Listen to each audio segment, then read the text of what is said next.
My iPad has easily become one of the most important pieces of technology I use every day. Whether it be for taking notes at school or doing some business work, it's always by my side. So I need the right apps and the right things at the right time. And that's exactly what we're going to be taking a look at today. So let's jump right in. So now we're here, the iPad. So this is the 2020 iPad right here, and I've separated everything into 3 different sections with one folder by the name of school.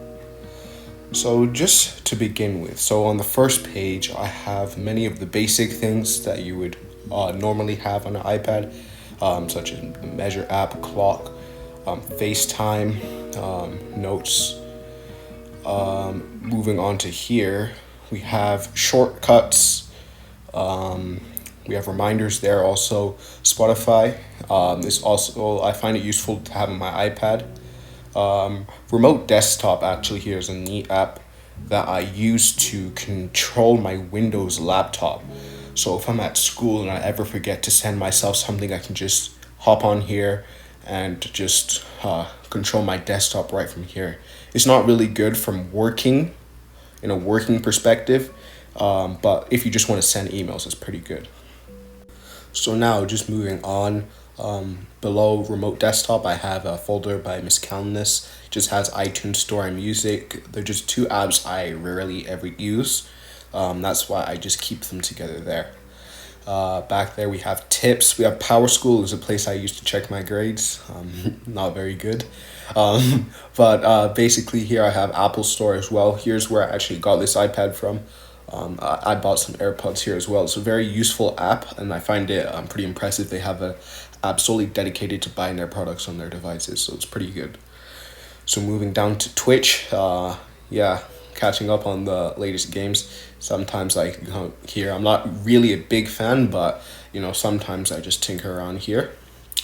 Moving on, I have Roblox here for my sister. Then I have this one app that's pretty cool for the Apple Pencil actually. So basically, you can just draw around with things. I find it quite useful in this way. I don't use it for note taking. I use it more for like if I'm feeling a bit artistic. I'm horrible at art, as you can see here. This is not even art, this is just me writing random things. But I use the Notes app for that, and I'll show you that later.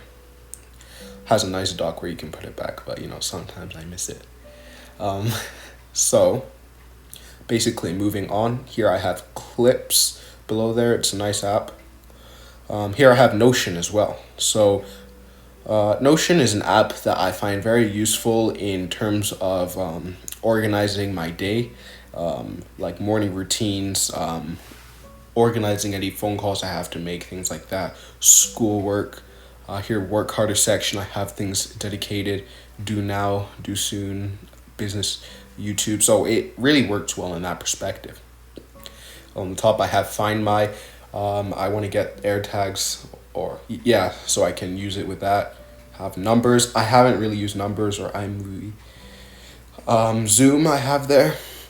Sometimes I use it on my iPad. Lightroom is something I use not quite often. I hope I use it more. This was the last thing I was doing. I can't remember what that was for. But it's good for just improving photos. Then here I have School. So here is where I have most of my Google apps, such as Drive, Google Docs, Google Slides, Safari. Safari's here because I used to only use Chrome, but now I feel at least on iPad, I feel like it's quite useful. So moving on, I have Photomath. Don't use it to cheat. I use it to just check my work. Okay, you gotta remember, don't cheat, kids. Okay, so moving on, I have Calculator Pro.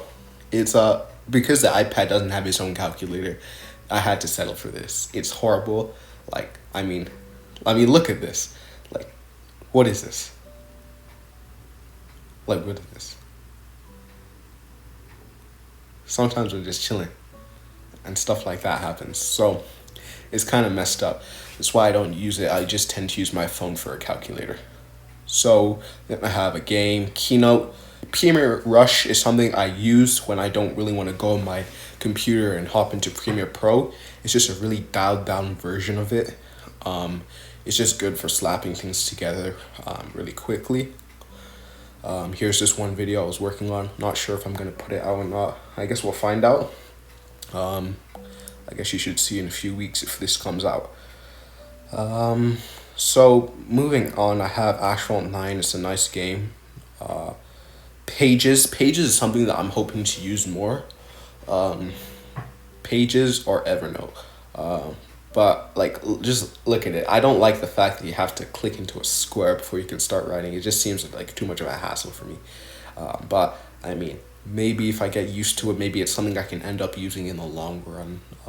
But I guess we'll have to see. So moving on, I have Canva. I have some other games there as well, like such as Among Us. Yeah, and Shopify there. So here I also have Instagram. Word doesn't really work well on the iPad for some reason. Like, for some reason I haven't figured out how to type. So if you know that, just leave it in the comments if I'm stupid or something. I have TikTok there. Droid Cam is actually a neat app. Basically, what it allows you to do is use the camera on the iPad with your Windows device. So I find that useful. Like, you can use it in substitute of that. So sometimes it's higher quality. So also have a Wordscape. Discord, I'm not going to open that. A Piano Tiles game. Grammarly, sometimes I like to just put essays in there because I sometimes type on here with the magic keyboard. I have Udemy there. I have Google Home. Google Home is a nice app. I use it to control my smart home, obviously. So like, for example, right now my light is on. I can turn it off, turn it all back on, turn it back off. If you go into the settings, you can also change the colors of the lights. My specific one, of course. And then you can also change music and things like that. It's quite neat. I have Clash Royale. Don't really play. I have Stack, Google Sheets, another game, eBay, and GarageBand. So on the dock, I have YouTube, Chrome, Files here. Something I'm getting more interested in. It works quite well actually, which is quite surprising. Then I have Mail and Messages, which is obvious things. So in all, I have the bare minimum for productivity though. So that's what I aim for this iPad. That's the reason I got it, is to be more productive. And here's just, I said I would show you my notes later. So here is how I usually take notes in class. So it's just, I feel like it's just easier because if you turn off the iPad, you'll need to tap with the Apple Pencil and then you can hop into there. So in that respect, I like using Notes better than any other app. Maybe I just need to try it out. I was thinking of buying this one note-taking app. I think it was around $12. But for now, this is what I've been using. My main target is productivity, so all the apps on this iPad really work well. So that's a wrap, folks. If you enjoyed that video, please hit a like and subscribe. If you want to see one of our other videos, click right here. But if you never want to miss out on a video again, just hit the button right here. Signing out.